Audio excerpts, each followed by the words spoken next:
Hi, welcome back to another episode of Rapid Reactions. I'm Jared Say, And I'm Steven Lembaum. and we're here recapping Super Bowl 53.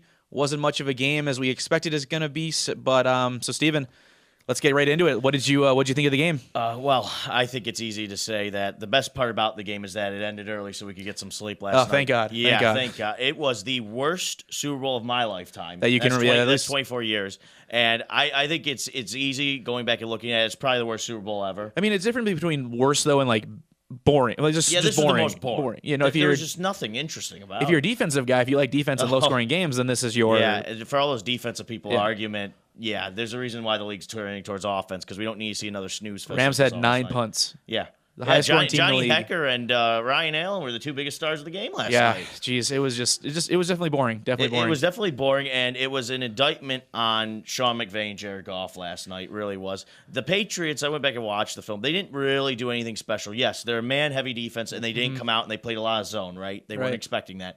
But any coach you adjust to it. If you're a quarterback, you should like zone defenses because they're a little bit easier to read. All guys do is sit there and you make the throw. I'm surprised they didn't give more to Gurley with all that. Well, he's clearly injured. Something's it has wrong. To be. Yeah. And not saying anything doesn't really help. Right. But it just showed Jared Goff is really a guy who is very overrated. In his last 5 games against teams with winning records, right? And that's counting with the Gurley injury and where everything isn't perfect for their team, right? Yeah. This guy has thrown 1 touchdown to 7 interceptions. Yeah, not looking good. And his QBR in all those games combined is 36.42. The average is 50. All right, he's 14% worse than average. And then the Super Bowl, he went up there and put a stinker, 13.4. He wasn't reading anything. He looked like a teenager Without a trying to running game, they're a play action offense. yeah, nothing was happening. And then that missed throw on the touchdown that should have been Cooks, not the second one where Cooks dropped it. The first one, that's where you could see, okay, this guy just doesn't know because that's an easy read. Yep. That is an easy read, Should've and made he it. just missed it.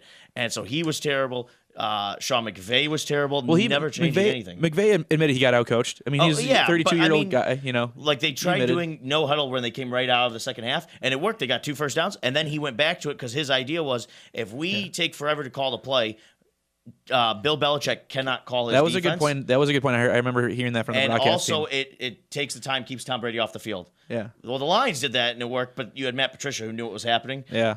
The Rams did it. Nothing worked. And, Right. you know, their defense just at the end of the day, they did their best. Wade Phillips is a genius. Yep. But you can't hold out for 4 quarters with nothing for offense. Yeah, that defense was coming and they were questioning that defense, but they stepped up and had a pretty good game. But it wasn't, Jerry. It wasn't just on the field that sucked. The commercials, man. What was going on there? Oh, yeah, you know, at least if the game's not good, at least, you know, the Super Bowls used to be known for their commercials. Yeah, it is. At least something where even if they're not funny, they're like either cool, there's something to talk about. Yes, exactly. And really the only one this year that at least I found worthy to talk about is the combination between the teaming up of Bud Light and Game of Thrones. That was a minute and a half commercial. Interesting collaboration. Yeah, between those but two companies. it was good marketing. I thought it was funny, especially because Game of Thrones is probably still the most popular show. And it's the final season coming out. Final season, HBO, Bud Light, still super heavy name presence in the NFL advertising. The Dilly Dilly promotion's been going on for exactly. a year now. I thought it was really funny, especially I think most people do get it because Game of Thrones is such a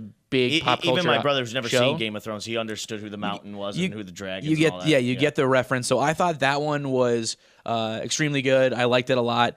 Other than that, there were just nothing. It was very bland. Nothing, and I think that's because for one, CBS charged a record $5.25 million for 30 seconds. For 30 seconds, that is a huge amount of money, and I think advertisers now are now transitioning to more online. Yeah, because the commercials are coming out week before the game even begins. Exactly, because they know that for that much money, you can get way more reach and much more bang for your buck than you can just on the day. Than just on that now, because TV is not as big a medium as now the internet is. Yeah, with streaming and everything. Exactly. Yeah. So unfortunately, I think that's a huge reason why the creativity is not there, because it still then costs, the spot alone only costs $5 million. Yeah, then it's not millions only, but just to produce then it. to produce it, anywhere yeah. from $1 to $5 million just to produce it. So you could be spending $10 million on one single ad. Yeah. So unfortunately, I think that's kind of what led to a very lackluster Super Bowl advertising. And also on top of that, you have the things with the protests. You have stuff with off the field stuff where guys are just like, okay, the advertisers came out and said we're going to try to stay away from political messages this year.